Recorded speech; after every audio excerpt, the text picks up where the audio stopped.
Halo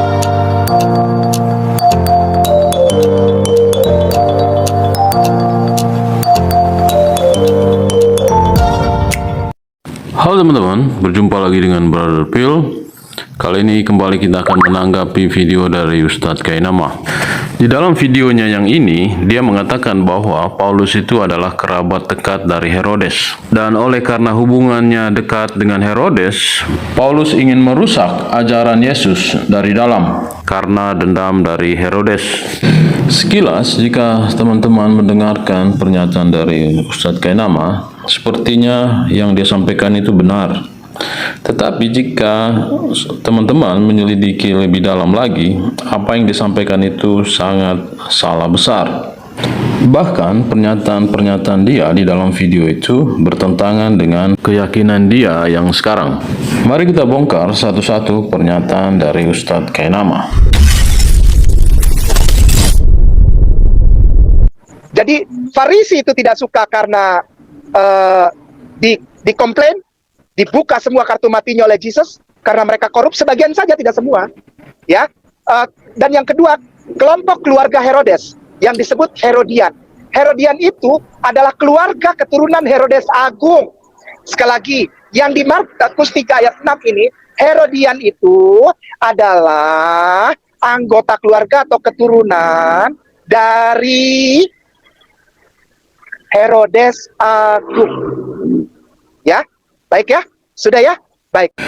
Oke teman-teman, kita sudah dengarkan bersama pernyataan dari Ustadz Kainama. Dia mengatakan Herodian adalah anggota keluarga kerajaan Herodes. Untuk menjawab ini, kita menggunakan metode dari Ustadz Kainama sendiri, yaitu membuka Google kosong. Kita akan mencari apakah arti dari kata Herodian.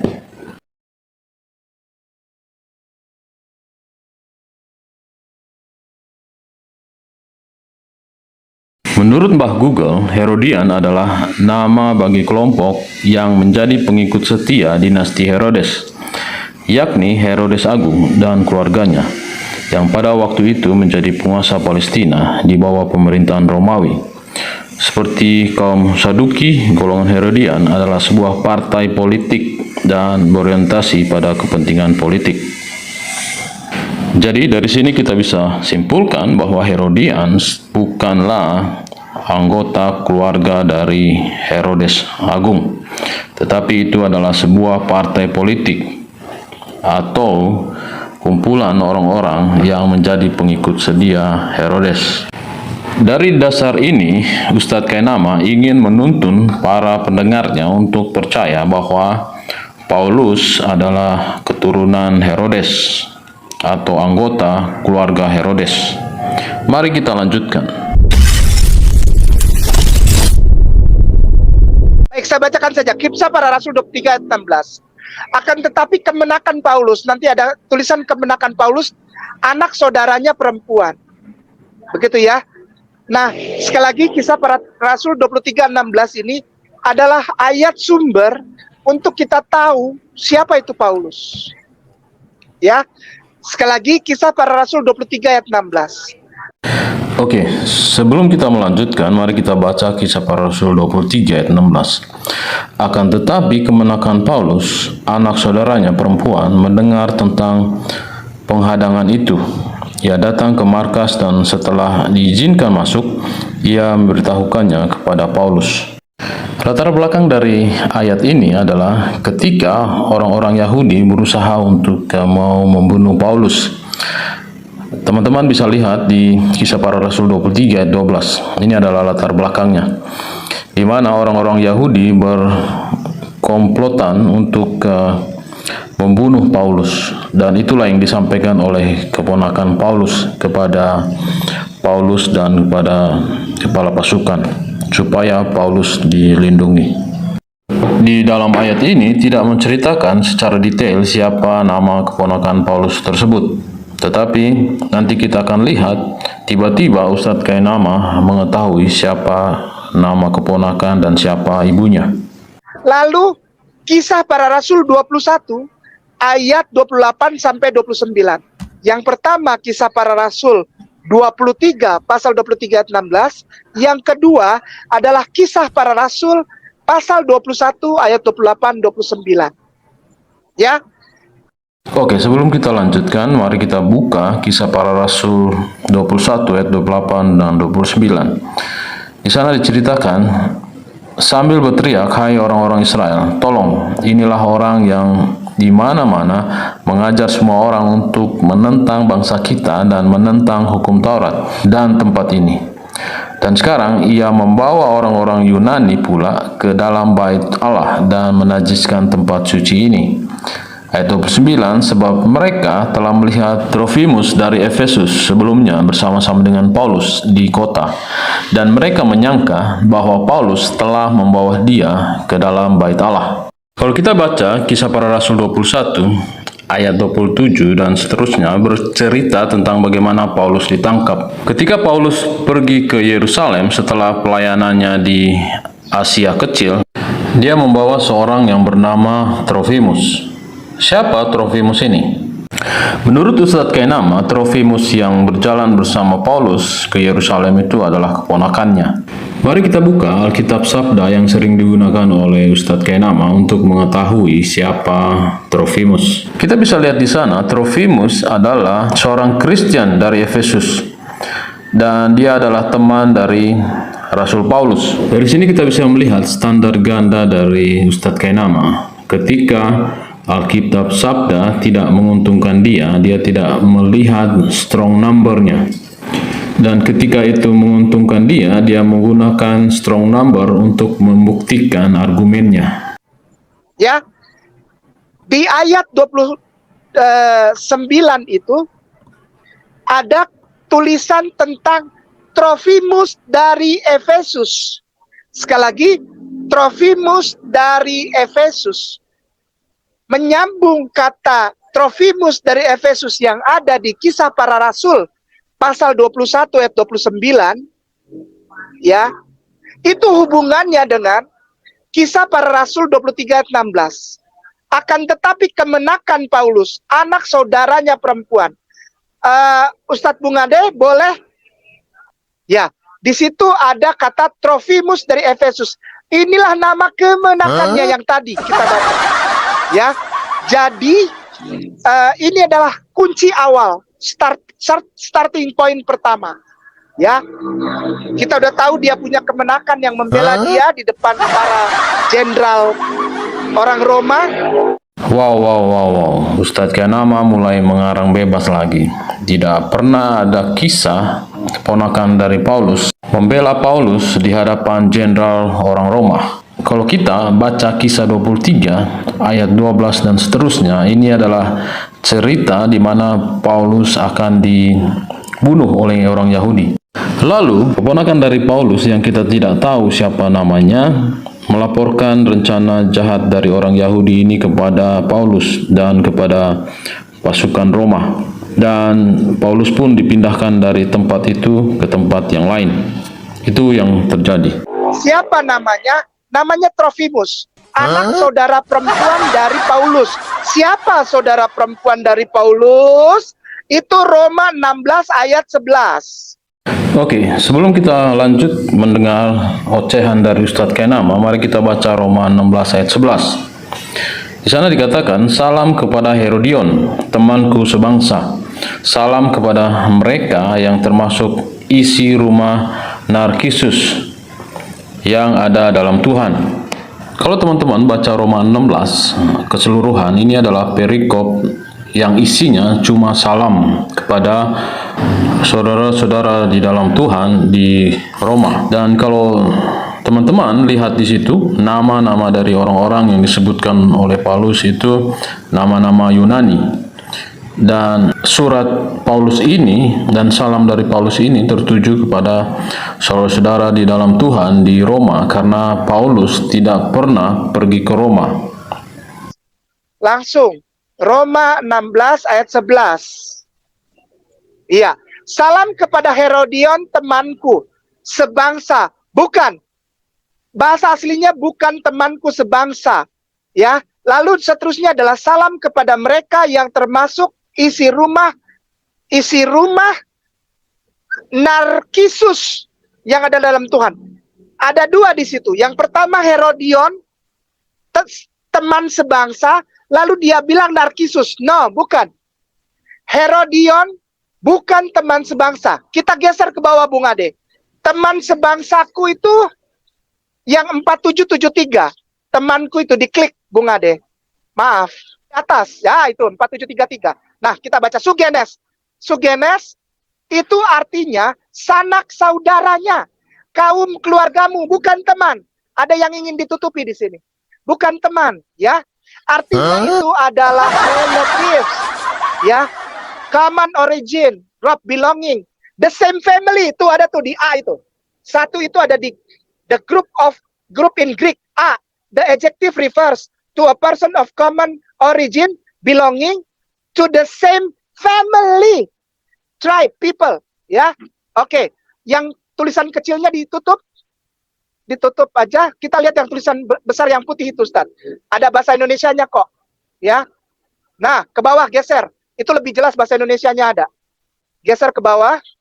Sugenes. Artinya blood relatives, hubungan darah. Nah itu, kaum keluargamu, kaum sebangsa, kaum keluarganya, kaum keluarga, sanak, teman sebangsa, seorang keluarga, seorang saudara. Klausius, terus ke bawah tuh, ke bawah ada berhubungan, substansi, sanak saudara. Ada di definisi, di bawahnya definisi, Bung. Di bawah definisi, stop. Itu ada angka 1 di bawah definisi, sanak saudara di bawahnya. Ada angka 1 di blok itu, of the same kin, akin, to related by blood. Ini saja yang saya mau sampaikan. Oke teman-teman, kita sudah dengarkan bersama pemaparan dari Ustadz Kainama tentang Roma 16 ayat 11, di mana ada kalimat salam kepada Herodion, temanku sebangsa. Dan menurut Ustadz Kainama, Herodion ini ada hubungannya dengan Herodes. Dan kalau kita lihat di sini, Herodion adalah nama seseorang. Kalau kita menggunakan Alkitab Sabda seperti yang digunakan oleh Ustadz Kainama, di sana menjelaskan bahwa Herodion adalah seorang Kristen. Dan menurut Ustadz Kainama, temanku sebangsa di sana adalah salah, bukan teman sebangsa. Memang jika kita lihat definisi dari kata Sugenes, bisa sanak saudara, bisa sesama warga negara. Jadi tidak benar pernyataan Ustadz Kainama yang mengatakan ada sesuatu yang disembunyikan. Di sini kita bisa melihat kata Sugenes memiliki banyak arti. Jadi kenapa saya bilang bahwa Saulus ini saya tekankan bahwa dia keturunan Herodes, masih ada hubungan darah dengan Herodian Tetrarchy, karena dia menjalankan namanya his own agenda.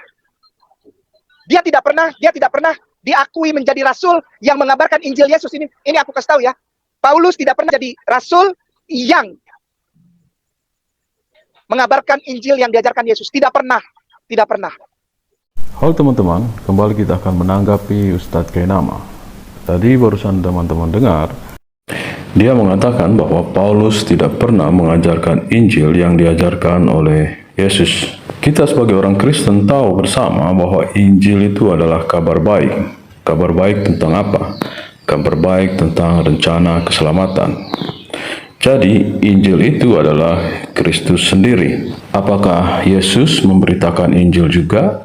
Tentu saja, dia memberitakan apa yang dia akan lakukan selama berada di dunia. Mari kita baca salah satu pernyataan Yesus di dalam Matius 20 ayat 28. Di sana dikatakan, sama seperti anak manusia datang bukan untuk dilayani, melainkan untuk melayani, dan untuk memberikan nyawanya menjadi tebusan bagi banyak orang. Di sini, Yesus sedang memberitakan Injil atau kabar baik, bagaimana manusia akan ditebus dari dosa mereka. Apakah para rasul yang lain melakukan hal yang sama, memberitakan tentang Injil? Mari kita lihat. 1 Petrus 2 ayat 24. Ia sendiri telah memikul dosa kita di dalam tubuhnya di kayu salib, supaya kita yang telah mati terhadap dosa hidup untuk kebenaran. Oleh bilur-bilurnya kamu telah sembuh. Jadi ini adalah pernyataan dari Rasul Petrus. Apakah pekabaran Petrus dan pekabaran Yesus berbeda? Tentu saja tidak. Mari kita lihat apa isi pekabaran dari Paulus. 1 Korintus 1 ayat 18. Sebab pemberitaan tentang salib memang adalah kebodohan bagi mereka yang akan binasa, tetapi bagi kita yang diselamatkan, pemberitaan itu adalah kekuatan Allah. Jadi sekali lagi pertanyaan kita adalah, apakah pekabaran Injil yang disampaikan oleh Paulus berbeda dengan Petrus dan berbeda dengan apa yang disampaikan oleh Yesus? Tentu saja tidak. Nanti bisa di-capture kata-kata saya, bisa dibikin riset ya. Bisa. Saya nggak ngomong ngaco, bisa dicari. Baik ya. Kisah Para Rasul 24 ayat 24 sampai 27. Kisah Para Rasul 24 ayat 24 dulu. Kisah Para Rasul 24 ayat 24. Alhamdulillah, syukran Ustaz. Ya. Dan setelah beberapa hari datanglah Felix. Felix ini gubernur. Dia orang bule. Dia bukan orang Yahudi. Felix orang bule. Dia gubernur perwakilan Romawi yang disuruh ke Syria. Dia jadi gubernur perwakilan di Syria. Namanya Felix. Bule. Dan dia bersama-sama dengan istrinya. Namanya Drusilla. Seorang Yahudi. Drusilla ini keturunan dari Herodes Antipas. Herodes Agung. Drusilla. Dan dia adalah saudara perempuan Saulus. Saudaraku sayang. Oke teman-teman, mari kita lihat Google kosong. Di sana mengatakan bahwa anak dari Herodes Agrippa adalah Herod Agrippa II, Berenice, Mariano, dan Drusilla. Jika Drusilla adalah saudari perempuan dari Paulus, seharusnya Paulus juga ada di deretan dari anak dari Herod Agrippa. Tetapi yang terjadi, tidak ada nama Paulus di sana, sehingga Drusilla bukanlah saudari perempuan Paulus.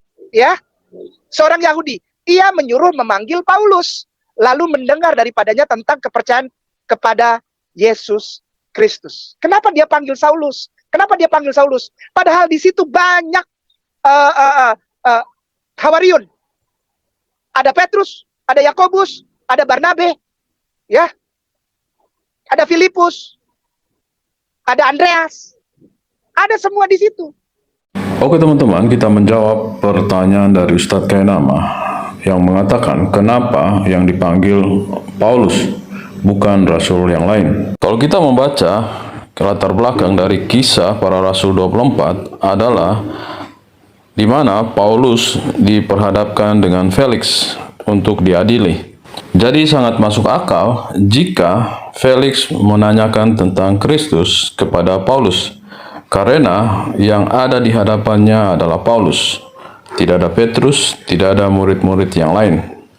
Jadi pertanyaan Felix kepada Paulus tentang Kristus tidak ada hubungannya karena mereka punya hubungan darah. Itu semata-mata karena hanya ada Paulus di sana yang mengerti tentang ajaran Kristus. Seperti yang kita lihat di ayat 25, di situ dikatakan, tetapi ketika Paulus berbicara tentang kebenaran, penguasaan diri, dan penghakiman yang akan datang, Felix menjadi takut dan berkata, cukuplah dahulu dan pergilah sekarang. Apabila ada kesempatan baik, aku akan menyuruh memanggil engkau. Ada Matias yang menggantikan Yudas. Ada. Kenapa nggak dipanggil? Dia panggilnya Paulus.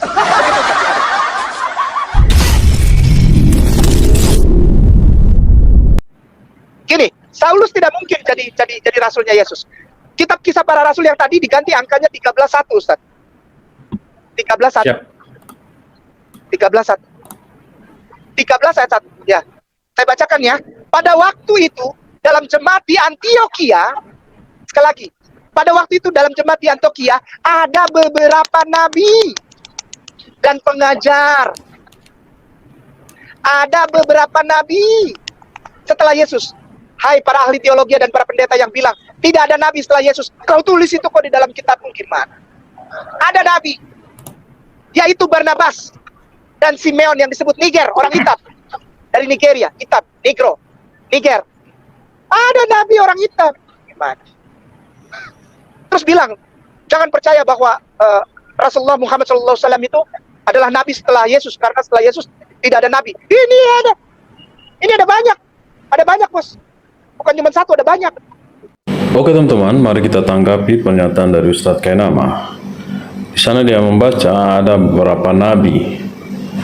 Mungkin dia pikir nabi yang dimaksud adalah nabi seperti Yesaya, Nabi Daniel, dan lain-lain. Tetapi jika kita membaca di dalam Alkitab, ada beberapa orang yang mendapat karunia bernubuat. Oleh karena mereka mempunyai karunia untuk bernubuat, maka mereka disebut nabi. Jika teman-teman membaca Kisah 13 ayat 1, di sana dikatakan ada beberapa nabi dan pengajar.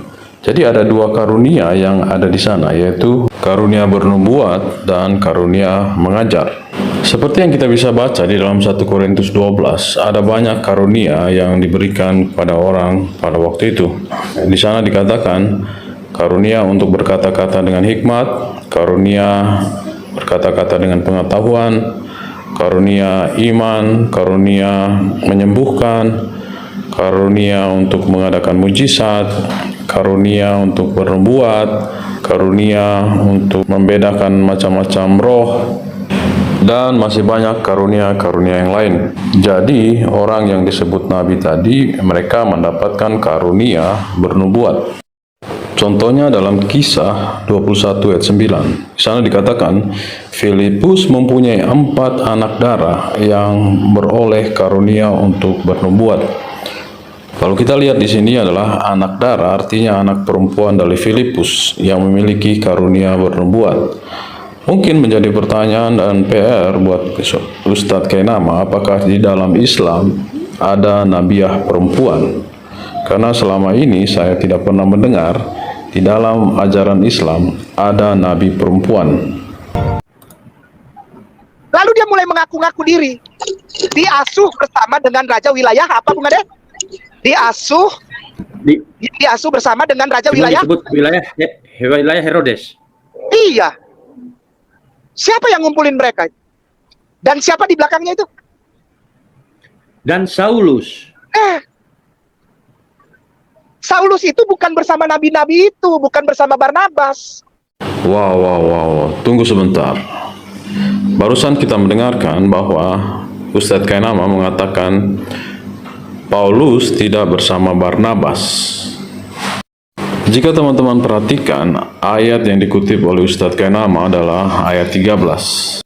Jika kita mundur sedikit, satu pasal ke belakang, yaitu Kisah Para Rasul 12, di sana mengatakan Barnabas dan Saulus diutus. Dan jika kita membaca kelanjutan ayat yang disampaikan oleh Ustadz Kainama, yaitu ayat 2 dari Kisah Para Rasul 13, di sana dikatakan, pada suatu hari ketika mereka beribadah kepada Tuhan dan berpuasa, berkatalah Roh Kudus, khususkanlah Barnabas dan Saulus bagiku untuk tugas yang telah kutentukan bagi mereka.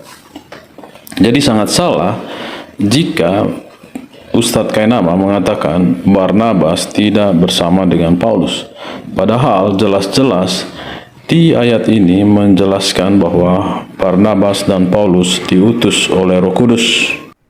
Dia nanti di ujung-ujung waktu itu mereka, Barnabas dan Saulus itu ada kontradiksi sehingga Barnabas memisahkan diri dari Saulus. Kenapa? Karena Saulus menolak Torah. Saulus menjadikan Yesus sebagai fokus selain Torah. Bertolak belakang. Oke teman-teman, kita sudah dengarkan bersama bagaimana pernyataan Ustadz Kainama. Saya pikir Ustadz Kainama cocok untuk membuat dongeng. Karena jika kita membaca Kisah 15, penyebab perselisihannya Barnabas dan Paulus bukanlah masalah Torah dan juga bukan masalah Yesus. Mari kita baca Kisah 15 ayat 37 sampai 39. Barnabas ingin membawa juga Yohanes yang disebut Markus. Ayat 38, tetapi Paulus dengan tegas berkata bahwa tidak baik membawa serta orang yang telah meninggalkan mereka di Pamfilia dan tidak mau turut bekerja bersama-sama dengan mereka. Ayat 39, hal itu menimbulkan perselisihan yang tajam sehingga mereka berpisah dan Barnabas membawa Markus. juga sertanya berlayar ke Siprus. Jadi, dalam Kisah 15 tidak ada perselisihan Barnabas dan Paulus tentang Torah. Bahkan tidak berbicara tentang ajaran Paulus. Setelah Barnabas bertolak belakang lalu memisahkan diri di dalam Kisah Para Rasul 21, lalu Petrus marah. Bapak tua Petrus, soko guru Hawariun, marah kepada Saulus. Dan Saulus bilang Petrus itu salah. Kurang ajar amat Paulus. Petrus itu yang dipilih oleh Yesus, dibilang dia salah oleh Paulus. Kitab Kisah Para Rasul juga. Lalu bentrok yang terakhir, yang paling parah adalah bentrok antara Saulus dengan Yakobus, the brother of our Lord. Dalam kitab Kisah Para Rasul sebutnya James, the brother of our Lord. Yakobus, saudara Tuhan kita, Jesus. Bentrok dia. Karena dia dimarah-marahi. Saulus dimarah-marah oleh Yakobus. Kau bilang kau ajar orang tidak bersunat. Bawa orang-orang itu. Bawa orang-orang itu ke bait Allah, bait suci. Temui imam. Sunat mereka di situ. Lalu berikan persembahan kepada para imam. Ustaz tahu itu ceritanya? Saya nggak perlu ulang-ulang. Ya, Tahu, Ustaz. sudah jelas itu. Dia kesel sama Yakobus. Dia kesel sekali. Ya. Oke teman-teman, mari kita lihat apakah benar yang dikatakan oleh Ustadz Kainama. Bentrok antara Petrus dan Paulus dan Yakobus dan Paulus. Mari kita baca di dalam Galatia 2 ayat 9. Di sana dikatakan, setelah melihat kasih karunia yang dianugerahkan kepadaku, maka Yakobus, Kefas, dan Yohanes yang dipandang sebagai soko guru jemaat berjabat tangan dengan aku dan dengan Barnabas sebagai tanda persekutuan, supaya kami pergi kepada orang-orang yang tidak bersunat dan mereka kepada orang-orang yang bersunat. Dari ayat yang kita barusan baca, terlihat tidak ada perselisihan di sana. Meskipun sebelumnya Petrus berpikir bahwa pekabaran mereka hanya untuk orang Yahudi. Seperti yang teman-teman bisa baca di dalam Kisah 10, Tuhan menyuruh Petrus untuk bertemu dengan Cornelius. Dan pada awalnya Petrus menolak, tetapi pada akhirnya Petrus mengerti maksud Tuhan. Kita bisa baca di dalam ayat 34. Lalu mulailah Petrus berbicara, katanya, sesungguhnya aku telah mengerti bahwa Allah tidak membedakan orang. Mari kita dengar apa pernyataan Petrus tentang Paulus. 2 Petrus 3 ayat 15-16. Anggaplah kesabaran Tuhan kita sebagai kesempatan bagimu untuk beroleh selamat, seperti juga Paulus, saudara kita yang kekasih, telah menulis kepadamu menurut hikmat yang dikaruniakan kepadanya. Hal itu dibuatnya dalam semua suratnya.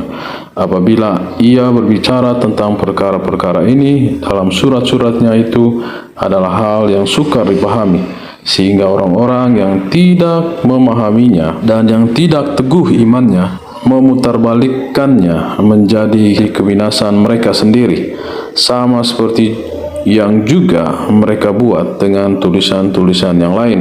Dari ayat yang kita baca tadi, tidak ada pertentangan antara Petrus, Yakobus,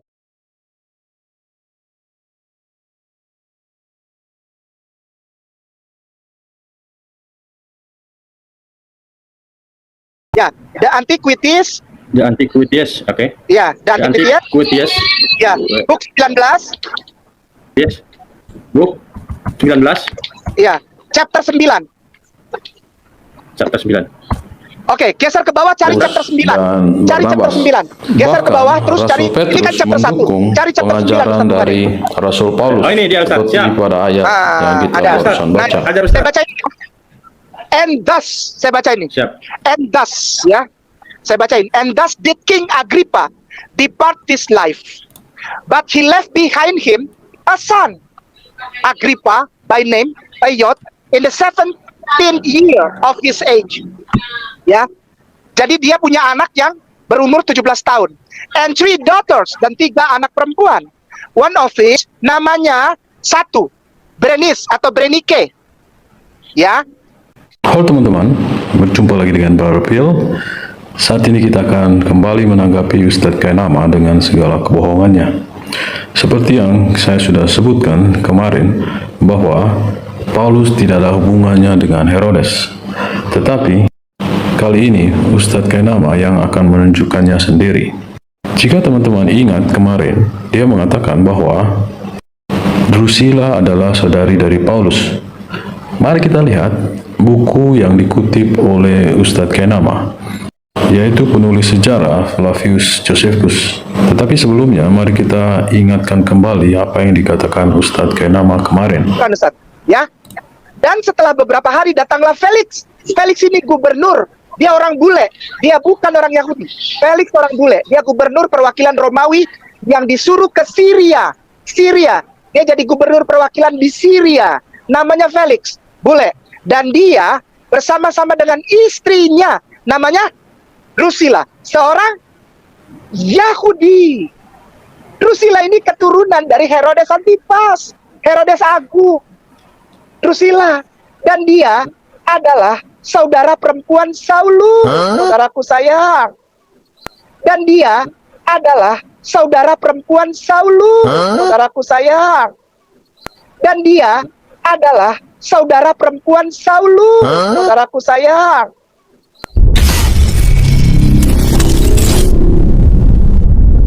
Oke teman-teman, kita sudah dengarkan tadi bahwa kemarin dia mengatakan Drusilla adalah saudara perempuan dari Paulus. Sementara menurut sejarawan Flavius Josephus yang dikutip oleh Ustadz Kainama, Drusilla cuma punya satu saudara dan dua saudari perempuan. Jadi bohong besar kalau dia mengatakan Drusilla adalah saudari perempuan dari Paulus. Sementara kenyataannya tidak demikian. Ini jangan ditutup ya, Bung. Bung Ade, ini jangan ditutup ya. Siap. Buka Ya, Ustaz, siap. lihat yang tadi ayat Alkitab itu, Kisah Para Rasul 25 ayat 13. Siap, Ustaz. Ya. Beberapa hari kemudian datanglah Raja Agripa dengan Berenice yang tadi ditulis oleh Flavius Josephus. Buku sejarah tentang Yudea Galilea yang paling tua. Tidak ada lagi yang paling tua selain dia. Tidak ada lagi catatan sejarahnya. Ya, buku sejarah tentang Yudea Galilea yang paling tua. Tidak ada lagi yang paling tua selain dia. Tidak ada lagi catatan sejarahnya. Ya, jadi saya mau bilang, ya, Kisah Para Rasul, kisah tentang Paulus dan Saulus dari Tarsus ini adalah kisah tentang keluarga besar Herodes. Teman-teman, kita sudah dengarkan bagaimana pemaparan Ustadz Kainama. Dia mencomot sana, mencomot sini untuk membuktikan klaimnya bahwa Paulus adalah keturunan Herodes. Tetapi kita sudah buktikan dalam beberapa video, bahkan dari dokumen yang dia gunakan, itu tidak benar. Tetapi ada yang lebih menarik dari itu. Tadi kita melihat bahwa Ustadz Kainama menggunakan sumber dari sejarawan Flavius Josephus. Tapi yang tidak disadari oleh Ustadz Kainama adalah sejarawan Flavius Josephus justru bercerita tentang penyaliban Yesus, yang mana itu bertentangan dengan ajaran Al-Quran.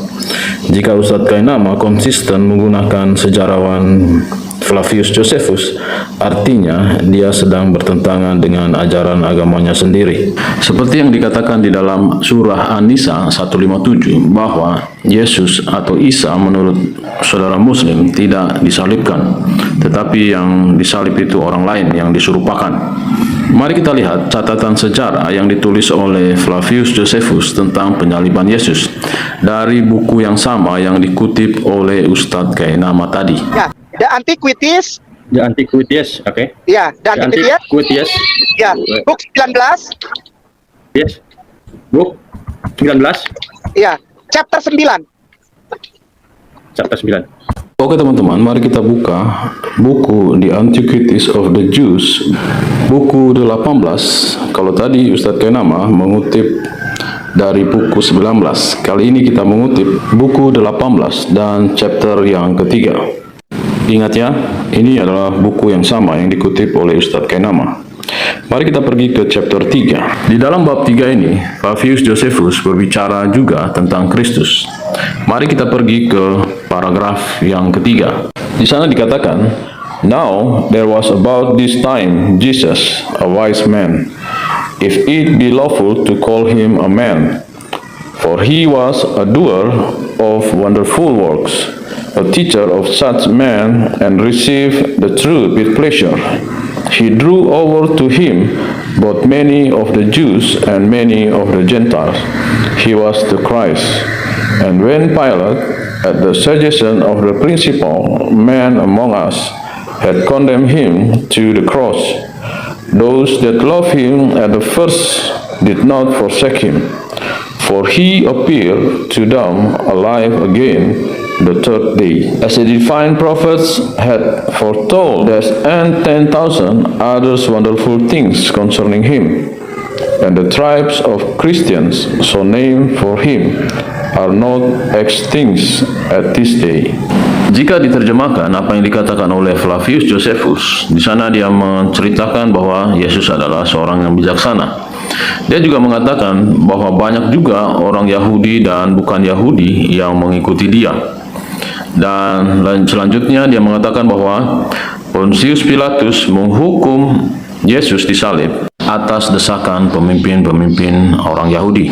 Dan tidak berhenti di situ, Flavius Josephus juga menceritakan bahwa Yesus bangkit pada hari yang ketiga. Jika kita bandingkan pernyataan Alkitab dan pernyataan dari sejarawan Flavius Josephus, sangat setuju satu sama lain. Tetapi menariknya jika kita bandingkan sejarawan Flavius Josephus dengan Al-Quran yang diyakini oleh Ustadz Kainama, justru saling bertentangan. Tetapi yang lucunya, Ustadz Kainama menggunakan tulisan sejarawan Flavius Josephus untuk membuktikan argumennya. Justru Flavius Josephus bertentangan dengan apa yang dia yakini. Tadi ditulis oleh Flavius Josephus. Buku sejarah tentang Yudea Galilea yang paling tua. Tidak ada lagi yang paling tua selain dia. Tidak ada lagi. Tidak ada lagi catatan sejarahnya. Ya.